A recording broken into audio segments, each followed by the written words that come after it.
Bonjour Marc. Tout d'abord, écoute, je voulais te poser une question par rapport à Shea Weber et tout ce qui est toute la question par rapport à son état de santé. Pour aller de l'avant maintenant, est-ce que toi, tu planifies la prochaine saison en fonction du fait que tu vas revoir Weber en courant de saison, que tu planifies en fonction du fait qu'il ne sera pas là l'année prochaine, ou tu dois planifier en fonction du fait que tu ne peux plus compter sur lui at large? Euh, non, je ne compte pas sur la présence de Shea Weber dans l'alignement l'an prochain. OK. Et par rapport à Carey Price, est-ce que tu es. As-tu quand même. Je sais qu'il est censé rencontrer les médecins, mais est-ce que. À quel point. Quel est le feeling par rapport à la sévérité de ses blessures au genou et à l'anche et au niveau de préoccupation que vous avez par rapport à ça? C'est rien d'alarmant au moment qu'on se parle. Comme vous savez bien, Carey a joué toutes les minutes dans les séries et très bien performé, comme nous le savons tous. Alors, c'est certain que, comme tous les autres joueurs, la majorité des joueurs, il y a eu des bobos durant les 2 mois de série, mais il va voir les médecins en fin de cette semaine. Puis, on ne s'attend à rien de majeur, mais pas aussi longtemps qu'ils iront voir de près. C'est peut-être juste 6 à 8 semaines, mais il y a un petit pourcentage que ça pourrait être plus long. Mais ça, on n'est pas au courant au moment que je vous parle. Luc Gélina. Merci, Paul. Salut, Marc. Dans le processus de sélectionner les joueurs que tu devais exposer et ceux que tu devais protéger, vu de l'extérieur, ça semblait peut-être un peu peut-être un pari risqué ou un petit peu du gambling d'exposer, entre autres, Price. Weber aussi, peu importe. À l'interne, comment tu as vécu la journée puis la progression de prendre ces décisions-là puis d'exposer les gros noms? C'est certain que dans le cas de Shea, avec toutes les blessures, c'était beaucoup plus facile de l'exposer. Pour Carey, il est venu me voir, il a parlé à Jake Allen, puis on a eu beaucoup de discussions. On a pris un pari, mais on était confortable du fait qu'on gardait Carey à Montréal. Puis, comme de fait, on le garde ici, puis on est très heureux de l'avoir encore. Merci, Marc. Merci, Luc. Alexis Bélanger. Merci. Bonjour, Marc. Peut-être pour revenir sur Shea Weber, quels détails tu peux donner par rapport à justement son état de santé et puis qu'est-ce qui fait qu'il ne pourra pas être dans l'alignement l'année prochaine et est-ce qu'il y a une possibilité qu'il revienne donc après ça l'année suivante ou on met une croix pour tout?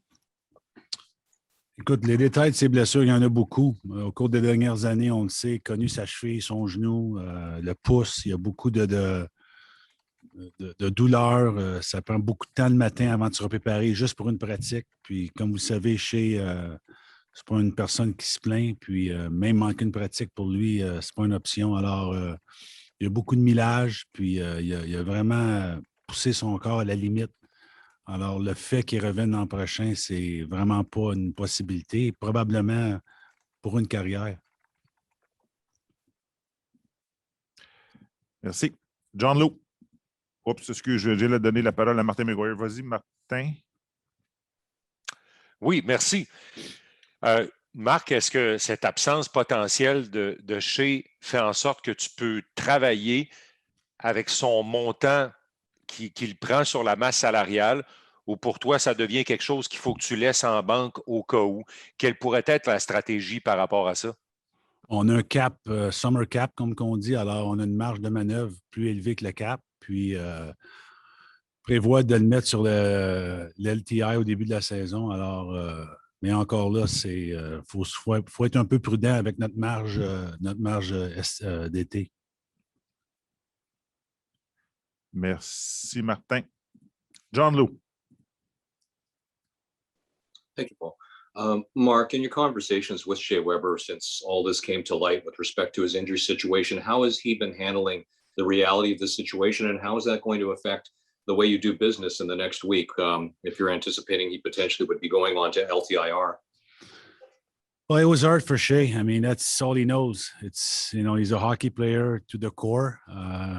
He's been doing that all his life, and it's really hit hard to realize that he can no longer perform the way he's expecting from him and his teammates, and the pain he's going through daily. So we had an emotional, deep conversation, and I mean, I have a lot of respect for Shea, for what he's done for the Montreal Canadiens throughout his career. It will be impossible to replace Shea Weber. I mean, what he brings to our team on and off the ice, we'll try our best, but I know deep down that you can never replace Shea Weber. And sorry, just secondarily to that, I know that you can't replace him, but the reality of the situation is you will have to make moves to your roster. And how will that affect the way you do business starting next Wednesday, moving forward toward the season? Yeah, I mean, obviously we need to somehow replace his minutes. I mean, we have Romy that is still a young defenseman that will get more responsibility as we move forward. But we'll look closely into the market, either via trade or free agent, to try to at least to a degree replace Shea if we can. Eric Engels. Hey, Mark, thanks for doing this. I have two quick questions for you. The first one is, do you know what Jonathan Drouin's status is moving forward? Is it expected he'll be back with your team next season? Yes, we met with Joe, Dom and I believe it was Tuesday. We had a really good conversation. And Joe feels great, is focused, and he's ready to go. So I expect Joe to be in Montreal, first day of camp. And second question is, might be a little harder to answer, actually. What's the balance between the run that you guys just went on and perhaps some hesitance in the market to come to a Canadian team, given restrictions with COVID and everything that happened the last year? Yeah, that's a fact. That's reality. I mean, still today we have restriction, and it's hard to tell how players feel about coming to Canada to do all this. So we'll know in the next week or so. But that's a pretty good question. Arpin Basu.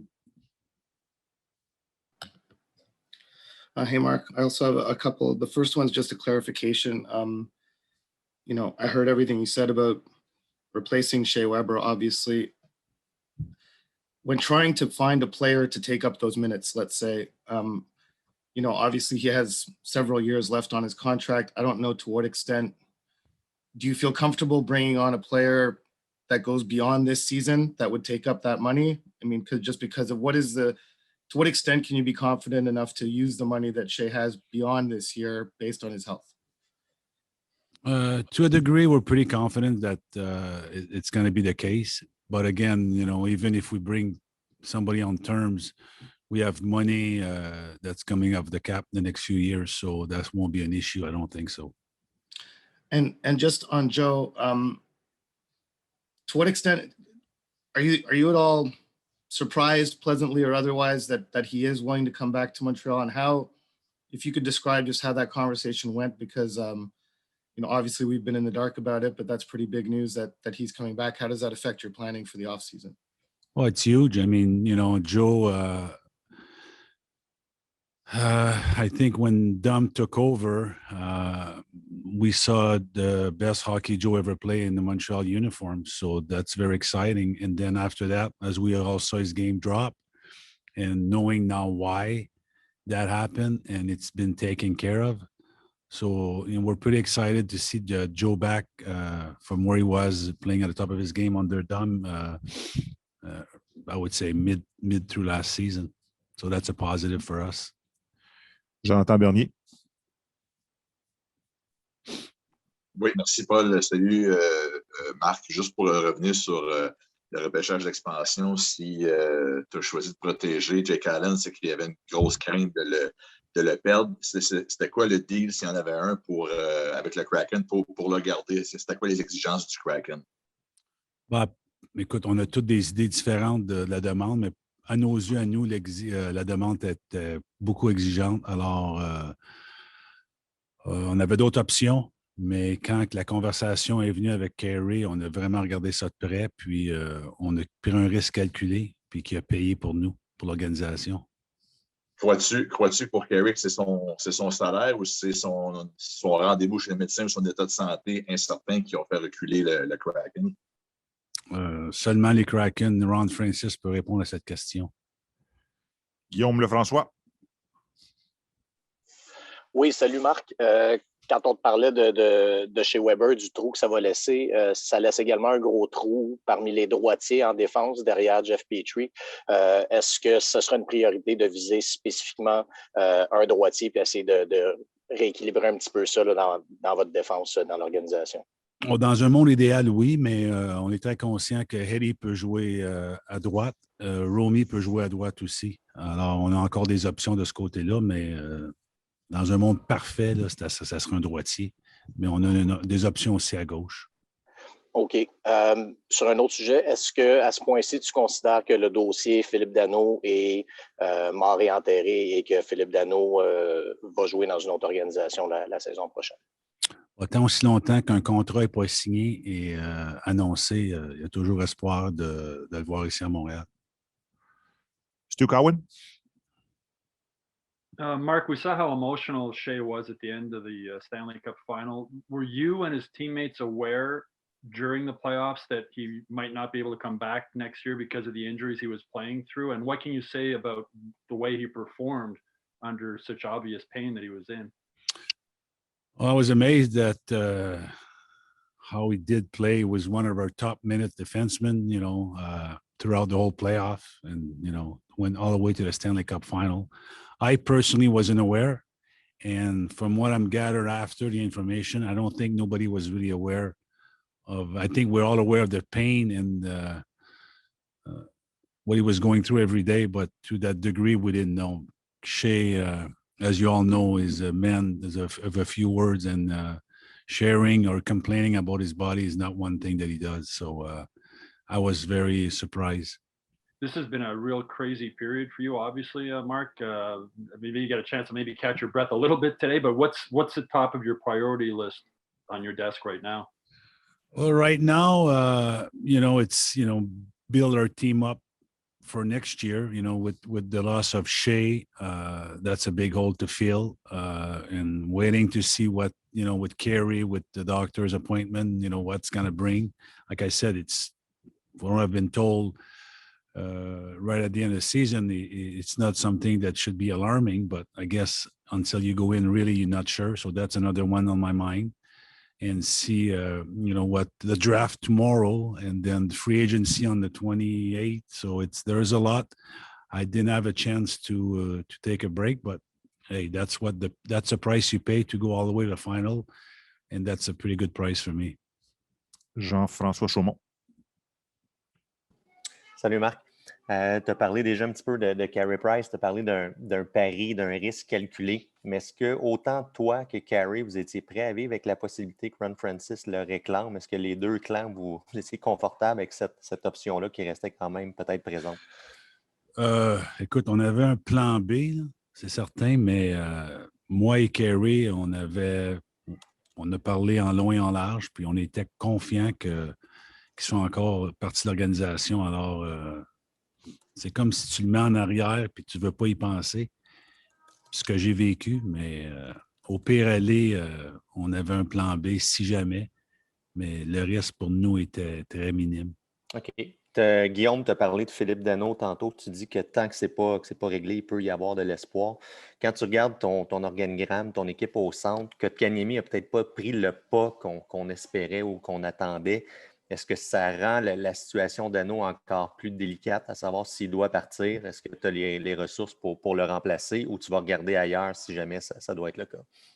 Bon, on va regarder. On a comme Kéké t'a mentionné, Kéké, pour moi, il y a eu des bonnes périodes, puis des périodes. C'est l'inconstance dans ses performances mais encore là, quand Kéké prend la courbe, puis il reste avec sa constance, je pense qu'il peut vraiment nous aider. Alors, si une perte de fil est là, avec lui qui prend le prochain step, va combler. Puis il y a Jake Evans aussi qu'on aime bien, puis qu'il a amené du gros hockey pour nous. Et encore là, il y a toujours l'extérieur qu'on peut regarder, mais encore là, il est un peu tôt pour se pencher là-dessus. Alexis Bélanger. Merci. Par rapport à l'expansion aussi, vous aviez protégé Yoel Armia qui est prêt à devenir joueur autonome la semaine prochaine. Est-ce que dans ce contexte-là, on peut comprendre que vous êtes proche d'une entente ou qu'il y a espoir de s'entendre d'ici à ce qu'il devienne joueur autonome? Encore, ça fait partie des négociations, puis je n'amènerai pas ça sur la place publique. Comme le cas de Phil, c'est un joueur qu'on aimerait avoir à Montréal. Eric? Hey, Marc, just wanted to know, I know you don't discuss negotiations, but is there still hope that Philip Deneau will be, is he someone that you want to have in your plans continuing? Yes, he does. And again, until there's an agreement signed either with us or with somebody else, well, there's hope that he's back, but it's too early to tell at this point. Marc-Antoine? Merci, Paul. Rebonjour. Marc, quand tu regardes la performance de ton équipe qui s'est rendue en finale de la Coupe Stanley, puis toutes les nouvelles qui se passent les unes après les autres depuis ce temps-là, quand tu regardes ton équipe aujourd'hui, où est-ce que tu penses que tu dois travailler le plus pour améliorer ton équipe? À quel niveau pour pouvoir lui permettre de s'améliorer encore la saison prochaine? C'est la même réponse que j'ai donnée tantôt, avec l'attente des résultats de Carey avec les docteurs, la perte de Shea Weber, puis ce qui va arriver notre ligne de centre. Un peu tôt pour te dire exactement, mais il y a beaucoup de points d'interrogation en ce moment. Raphaël Doucette. Allô, Marc, merci pour ton temps. Avec tout ce qui s'est passé dans la WHL, la OHL, la Ligue de hockey junior majeur du Québec aussi, quel genre de repêchage tu t'attends en fin de semaine et ton 31e choix, est-ce qu'il a un peu la même valeur que lors des années précédentes? Ça, c'est vraiment une question pour Trevor Timmon qui va parler tantôt. Notre choix, ce n'est pas le même choix à 31 que tu as le choix à 15. Là, c'est obvious ou à 3. Alors, c'est quasiment un choix de deuxième ronde. Mais la façon que le hockey s'est déroulé à cause de la pandémie, le draft, c'était toujours très difficile. Puis je crois que ça va être encore plus difficile cette année avec les limitations de matchs puis de viewing des joueurs à travers l'Amérique du Nord et l'Europe. Est-ce que tu t'attends un petit peu plus de mouvement, justement, vu que vous avez peut-être un petit peu moins vu les meilleurs espoirs? Bien, de notre part, on est à l'écoute pour s'améliorer si c'est via un échange avec un des choix. Pour les autres équipes, c'est difficile à dire en ce moment. Arpin? Hey, Marc, I just wanted to pick up on what you were saying about Kotkaniemi earlier. Regardless of what happens with Phil, whether he's back or not, what do you think he needs to do at this stage in his career? Dom was talking about the need for him to take another step based on the experience he has. He's obviously only 21 years old. In your eyes, from what you've seen, where's he at right now? And what do you need to see in this offseason when he comes back in training camp? Keep working on getting stronger and stronger. Like, he's only 21, so there's plenty of room for growth on his lower body, his strength, puck battles. That's part of being still young. Like I said, he's only 21. He's not a 25 years old where he's done growing. I think he still could get stronger. That would help him his game and be more in and day out, be more, we knowing what to expect games after games. So he will have a stretch where he's very good, and then seems like he gets really confidence, and then he gets away from playing his style that's successful for him. But when he does that, that's when he has success. So it's knowing your limitation, knowing the game, and growing with what brings success to your game. And that's what KK needs to improve. Sean Campbell. Mark, last year you guys had a couple problems with the cap getting players in because of restrictions. Will that change the way you look at using the cap next year?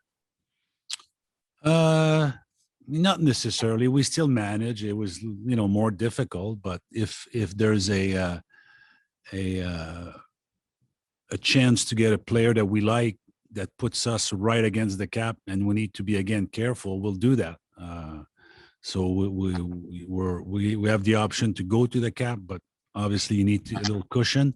The bigger the cushion, the easier it is. But like I said, if we have a chance to get a player that gets us where we have to do it again, we'll do it again.